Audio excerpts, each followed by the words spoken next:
Since Stacy's surgery, the curvature in her back is no longer there. Before, her back looked like the letter S, but now it looks like this one with 2 rods on each side of her spine. Competitors need to make it through obstacles like this one, where they do a figure 8 in a small box the size of a 2-car garage. They need to make it out without dropping their bike, dropping their foot, or hitting a cone. And finally, vision. Contacts and glasses are common for seniors to wear while driving. If you have not or refuse to take the flu vaccine, you're not down on your luck. There are alternatives, such as natural supplements. Traffic is backed up tonight at the intersection of Eastern and Sunridge Heights due to a lot of water on the roads. It's not from any monsoon or rainfall. If you look behind me, reports say that a car crashed straight into a fire hydrant, and water right now is gushing on the roads. He's already out. He's already out. Boosting baby formula happens every day in the valley, right under our noses. Yeah, I've just learned recently. Heroin addicts do it. It's for my daughter. Parents on WIC do it. Anyone looking to make a buck, and they see nothing wrong with it. Just think of it like Robin Hood. And why is that? These parents need it, you know, they can't afford the formula. It's so expensive. Organized retail theft investigator Darren Fredrickson says baby formula brings in big bucks. Their organized retail crime is bigger than all property crime put together. In stores, formula sells for 16 and up. On the streets, 6 and up, which is why everyone is trying to sell it. Just check out the ads on Craigslist and on social media. I went online and found WIC abusers and thieves willing to sell me formula in parking lots all over the valley. So everything is 6, right? Yeah. And this woman told me she does this all the time. Back? I have more, but when I do, I always post it on Craigslist. Okay, just continue to post? Yeah. Okay. She even wanted me as a repeat customer. If I have any more, Yeah. I'll text you. Okay. Then the next couple I met up with wouldn't tell me how they got it, except that they had a hookup. My friend at Walmart. Okay. Okay, We got a Walmart. discount.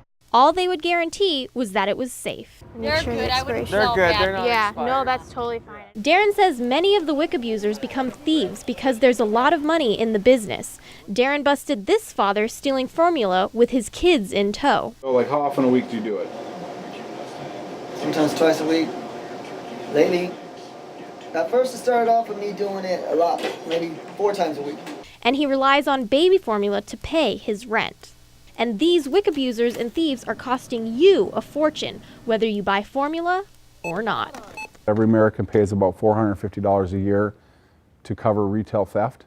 So when the formula gets cleaned out of a store and it's stolen, the consumer's still paying for that because the stores are just going to increase prices. What appears to be the graveyard of bullet cases is the playground for recreational shooters. Shooting something that everyone can do. Jason Harvey, a recreational shooter, looks forward to the weekends where he travels away from the city to the desert. We go out every once in a while out to the desert in the Las Vegas area and practice our target shooting skills. Jason has been shooting for 3 years and owns a variety of guns. Recently, he taught his 16-year-old nephew to shoot. It's always fun to go shooting, but you got to make sure that you're being safe about it. Recreational shooting can be dangerous, but with the right people, it can be safe. The people that we go out shooting with, we're all extremely safe. If we need to put something out there, we all know guns up, and we all communicate with each other, and we all trust each other. Have someone who's experienced with a gun and make sure that they tell you what you need to do. Jason and his nephew bring targets to shoot and blow up. As a first-time shooter, Jason even showed me how to handle his .223 rifle and how to properly load, lock, and fire it. I think people don't like guns because I think they're not educated about guns. People freak out about them, but they don't know it's not the gun, it's the person behind the gun. And after every use, Jason and his nephew always securely lock their guns. There is a lock that is on it that goes up through where the magazine goes and out through the barrel. No matter what happens with this weapon cannot be fired. If it's for recreation or protection, Jason and his nephew know to not treat a gun like a toy and to always be safe about how they show it off and handle it. Knowing that a gun could kill someone on accident, be more hesitant about showing it off and a little scared to show my friends it. Reporting for Studio G, I'm Alaina Leadbeter.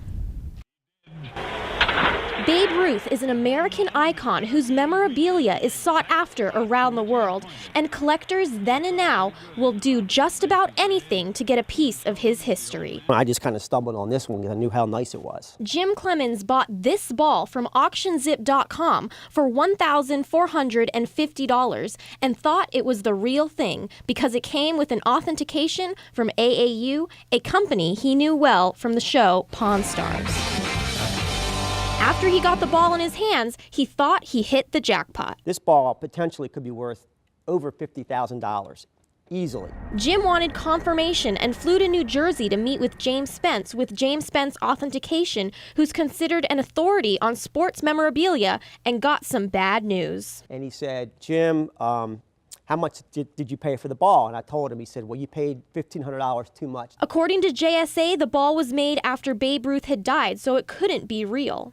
But not wanting to take one authenticator's opinion, we spoke to Brandon Grumbaum, authenticator for the Baseball Hall of Fame and the author of the book, The History of the Baseball. Immediately, I know that the ball is from 1952. How does Brandon know that? The ink color is an updated ink that didn't take place until the 1950s.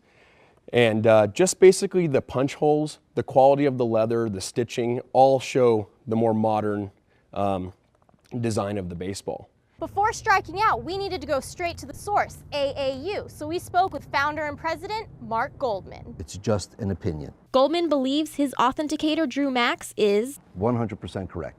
All authenticators are offering their best opinion because none of them were there when the memorabilia was actually signed. In this case, AAU offered Jim a whole refund, which he refused. And now Jim's left with what he believes is a worthless ball.